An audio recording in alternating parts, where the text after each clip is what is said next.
Hello, I'm Lizzie and this is Lizzie Reads, and welcome to my non-fiction and books out of my comfort zone TBR. So if you watched my 2022 wrap up and my 2023 goals videos, you will have noticed that I said that I wanted to read a little bit more non-fiction and a little bit more books out of my comfort zone. Now, I have a TBR of books that I'm interested in both of these areas. I'll go into a little bit more when I get to the out of my comfort zone section to explain what I mean by that. But I was going to do two separate TBRs, then realised I didn't own many of the non-fictions that I wanted to read yet, so I just combined them together. So it really is out of my comfort zone TBR, but I'm a little more comfortable with non-fiction. I just don't tend to pick them up. So I'm going to start with the non-fiction, and the first non-fiction that I've got here is Mallory Blackman's Just Saying, My Life in Words. So Mallory Blackman is the author of Noughts and Crosses, Pig Heart Boy. There's one about Nightmare on a Train, which is excellent. I can't remember. And Cloud Busting, if you didn't know. And one of my favourite books when I was a teenager was Noughts and Crosses. It completely changed my perspective on the world. I love Mallory Blackman's writing. She's so inspiring and so interesting. And when I saw that she had a memoir or biography out, autobiography, I wanted to read it. Now, it's not just, there is some sort of paragraphs that are written in verse here. So I am super interested in this. So yeah, that's one on my top on the list. Also, one to mention here that will probably be my January pick, even though it isn't here yet, it should be arriving tomorrow, and that is Spare by Prince Harry. And I will be reading Spare, which is Prince Harry's memoir and about his life growing up in the royal family, and him and Meghan makes it, as the UK media like to call it. I have a very neutral take on it so far. I'm not for it, I'm not against it, I'm just nosy. It's sort of the way I like to describe it and like to consider myself. But I'm definitely not anti-Harry and Meghan. I feel a little bit oversaturated at the moment with the all the information that's out there, but I am really interested in what is to be said in the memoir. So that's just all I'm going to say on that one. Next, we have Untamed, Stop Pleasing and Start Living by Glennon Doyle. Now, I don't know much about this. All I know is it's a memoir, and yeah, it says Forceful and Tender, Untamed is both an intimate memoir and galvanising wake-up call about what is possible when we step out of our cages and say, oh, my earring just fell out. Earring back in, the day is saved. When we step out of our cages and say, here I am. So I really don't know much about this. My lovely friend bought this for my birthday when we were out book shopping just after my birthday, and she said that she absolutely loved it and thought it was excellent. So she bought it for me. She wanted me to read it, and she did we opened it, and chapter 3 is called Blowjobs. So I'm intrigued. Colour me intrigued. On a similar vein, I have another non-fiction book here, quite a short one, and that is Tomorrow Sex Will Be Good Again by Catherine Angel. And it says on the back here, it's a provocative exploration of female desire, consent and sexuality in the age of Me Too. Now, I have mentioned quite a few times how non-fiction books that are about sex, relationships, consent, etc. are super interesting to me, and some of the most interesting facts about women's bodies and women's reproductive health I have found in these books. So yeah, I love reading them. So I'm just really interested. This is a nice short one, so it should have like lots of information and shouldn't be too long-winded or boring. So I'm really intrigued in that one. So that really pulls together my sort of first set of non-fiction books. Now, I didn't buy too many non-fiction books to start the year off with, because otherwise when I find interesting ones throughout the year, I feel like I've already got too many on my TBR and then I can't really move on to them. I'm just looking in this mirror and I think I need to water my peace lily. It doesn't look too fresh, so apologies for that.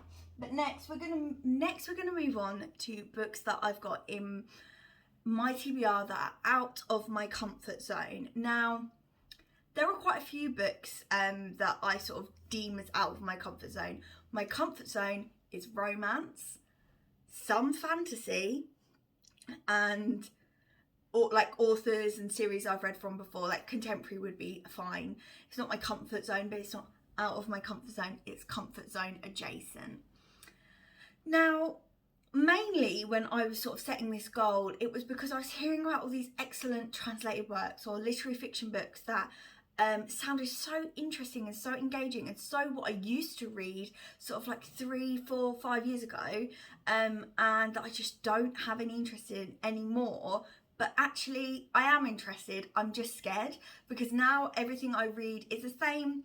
It's very similar to the reason I started my Back to Fantasy series, is because I let myself get stuck in a place of very easy reading, and where I was just reading really easy and fun books, which is fine.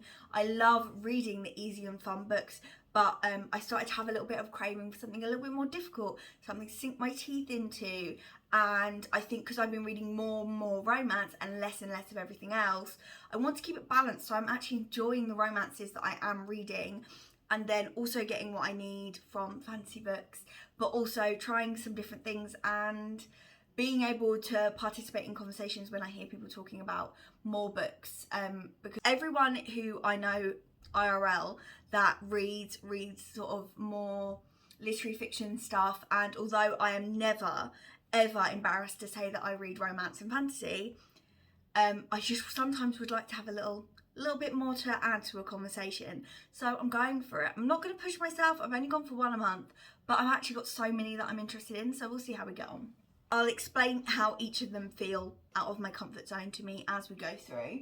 But let's start with one that I can actually talk about. So first of all is a translated book, and that is Before the Coffee Gets Cold by Toshikazu Kawaguchi. I think that's how you pronounce their name. This is I believe it's about a coffee shop which you can go to and you have a drink of coffee and you can be transported back in time. But what you have to do is you have to come back to the present day and drink the coffee before it goes cold, otherwise you get stuck in the past. And I believe it's like sort of very speculative and very beautiful. I've heard such amazing things about it, and it just feels out of my comfort zone because I just don't, it's unknown. I don't know how hard it's going to be. Sometimes books like this can be have a lot of hidden imagery and hidden things in there, which sometimes goes over my head, and it feels really frustrating when I can't get that. But I'm just going to go for it because I've heard such amazing things, and it is super popular, so I'm really excited to read it.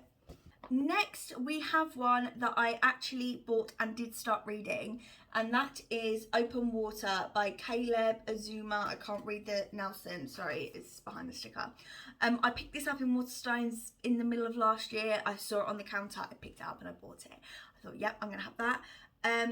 It's like about a romance or a love story between 2 young Black and British people, so it's set in London, and they have scholarships to private schools. So it's about them having a relationship and them living in spaces that are institutionally excluding them, and they're there but they don't fit in with the crowd of like white upper class people that are there, and it's about them sort of navigating that life and the institutional racism that comes with it. And I started reading this, and I read the first couple of chapters, and I really loved the way it was written, and I felt really interested in it, but it just wasn't for me at that time. I had no brain space for anything other than, you know, like a traditional romance at that time. So I felt like I needed a lot of dedication to it, because it felt a little bit too literary in that sense. So yeah, that one's just where that goes. Next we have two more that I was recommended by the friend who purchased me Untamed. And the first one is Fault Lines by Emily Itami. This is about a Japanese housewife and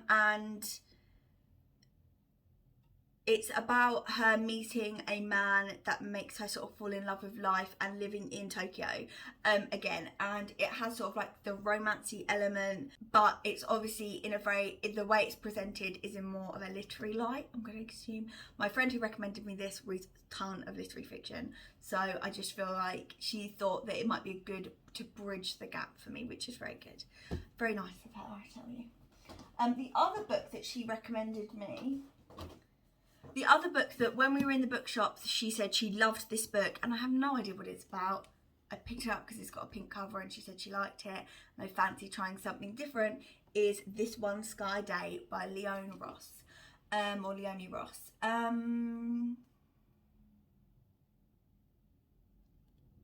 have no idea. I genuinely have no idea what it's about. I'm going to read the blurb and let you know. Do you know what? I was going to have a little look and see what this is about, but I think it might be one where I'm just going to just dive into it, see what's going on. So I've got nothing to say to you this, but that is the reason I picked it up, and it's scary because I have no idea what it's about. But also, sometimes knowing what it's about isn't worth it.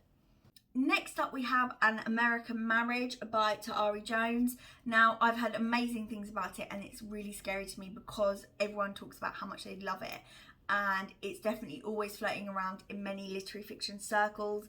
It's about a couple who are newly married, and the husband is wrongly incarcerated for a crime he didn't commit due to racial bias. And basically it's just about them navigating many years where they completely split up because somebody was because her husband was arrested for something he didn't do, and I'm really interested in this, but I just keep putting off, so I really want to read it this year. Another one which I have had for a little while but have not picked up, and that is Homegoing by Yaa Gyasi.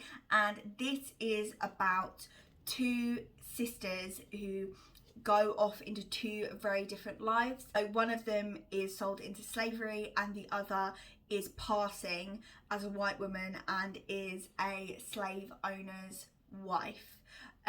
Now, I believe this is inspired by Passing by Nella Larsen, which I haven't read, but I find, or is Passing the Vanishing, did Passing inspire The Vanishing Half, which I have read and was excellent. Now, I think the thing that slightly puts me off about this is historical fiction, or it starts in a historical timeline, and it goes across this family's and their following generations' lives. So it does, I believe it does come to modern day. But that start is really off-putting to me, just because I'm a little bit scared of historical fiction at the moment. I just don't feel like I'm worried that it's something I'm not going to enjoy, but I need to push past it to get to the sort of newer stuff that I will enjoy. There's a book I read for uni about like multi-generational stories that I can't remember what it's called, but I really didn't like it, and that's also put me off this as well. But I know that I probably will really like it. It's just getting past these mental barriers. Another historical fiction I'm really scared by for a few reasons, and that is Sarah Waters' Affinity. Now, this is the last Sarah Waters book that I have yet to read. Sarah Waters has written some of my favourite books of all time. One of my favourite books ever is The Night Watch. It is incredible. She writes these wonderful sapphic historical fiction stories with so much love and passion, and she's just incredible. She's an amazing writer, and I absolutely love her writing. I'm just really scared, mainly because I'm worried that I won't enjoy it as much because I haven't been reading anything like it in a long time, and I'm just not used to it, and I'm worried that I'll just lose the enjoyment of it. Also, I'm a little bit worried about finishing the last book that she has out and then not having anything more to read by her. So I'm really hoping she announces a new book, so then I'm more inclined to pick it up. But this one is set inside a women's prison in the Victorian era.